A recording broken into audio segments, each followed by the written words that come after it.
So it's a brave new world in global sports car racing.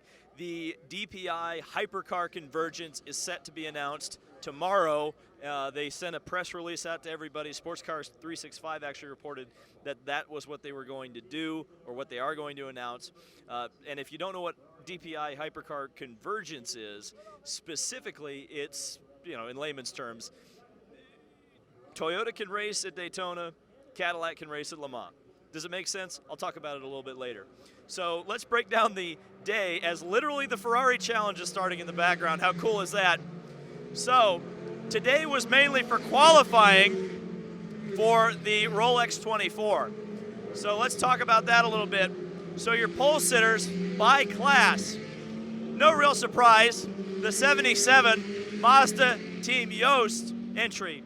Oliver Jarvis took the pole. He took the pole last year. And what was really surprising for a lot of folks is that Jarvis didn't reset his track record from last year. I wasn't quite as surprised, to be honest with you, because of the fact that the conditions weren't as good as they were last year. There was a lot of rain over the last couple of days, which I think washed the rubber away from the track. And it's always a big key when it comes to qualifying.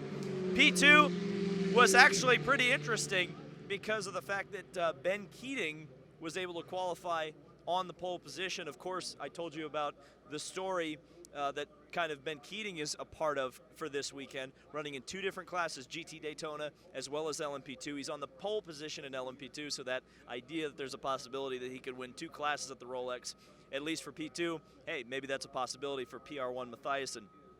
GTLM, and this was a track record. Actually beating himself was Nick Tandy in the brand new Porsche. Now what's kind of funny about that is I was just talking about the brand new cars. Well, they're fast at least. 911, 912 on the front row, and then the Corvettes taking row 2, 3, and 4 respectively, and then the BMWs in row 3, and the Ferrari all alone in row 4 of the GTLM division. GTD was the FAF Racing Porsche, which apparently had a pretty sizable, I can actually tell you what the gap was because I got my handy dandy cheat sheet here. The actual gap for GTD was, maybe I can't find it. Oh, here it is. So it was something like 4/10 of a second, which in road racing is obviously a pretty sizable gap. Now, there were two major incidents today. Number 54 Porsche, the Black Swan car, that was a write-off. There was a rumor that they were not going to come back and not going to be able to participate. However, they rolled a car into their garage, and they're working on it literally right now. Apparently that car came from Wright Motorsports. It was one of their former SCCA Pirelli World Challenge cars. They're currently building that car up in the garage. We'll see if it gets out tomorrow, but it seems like they will make the start of the race. Acura Team Penske number 7 had a big crash over in the bus stop. Ricky Taylor, during qualifying, was driving that one. They actually repaired that car and got it out for night practice, believe it or not. So obviously, well, I think I would believe it with Penske running that organization. So two big incidents, but thankfully the smallest field in Rolex history doesn't get any smaller, so that's a good thing.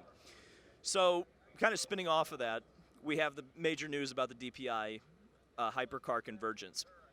And I really do think, at least since the ALMS Grand Am merger, it's one of the biggest stories probably in sports car racing. Like I said at the beginning, Toyota at Daytona, Cadillac at Le Mans, very awesome. Now, once you start thinking about it for a little bit, you really get in trouble because you start thinking about all the political angles. Wow!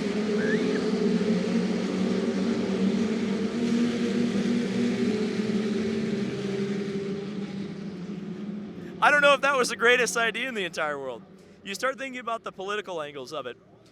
What will happen if you build a DPI car, which currently are slated to be much cheaper with a spec hybrid system rather than an open spec hybrid system that they're going to be using in the FIA? Then you start thinking about events like Sebring. There's a 12-hour race and a 1,000-mile race that take place on the same weekend. Would they do something like they do with the ILMC back in 2011, 2012 and run, combine those races? And then you've got the question of balance of performance. Both categories are going to be running to a balance of performance formula.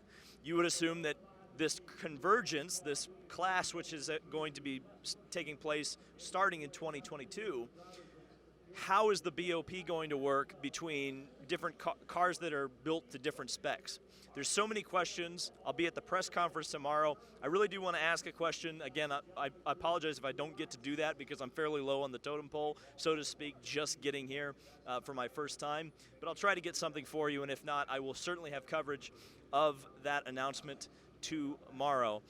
So that concludes day one here at the Rolex 24 at Daytona. Thank you guys so much for watching, and thank you very much as well to the Patreon supporters down below at the start of this video. I could not be here without you. We'll see you in the next video. So be sure to subscribe for more coverage throughout the weekend.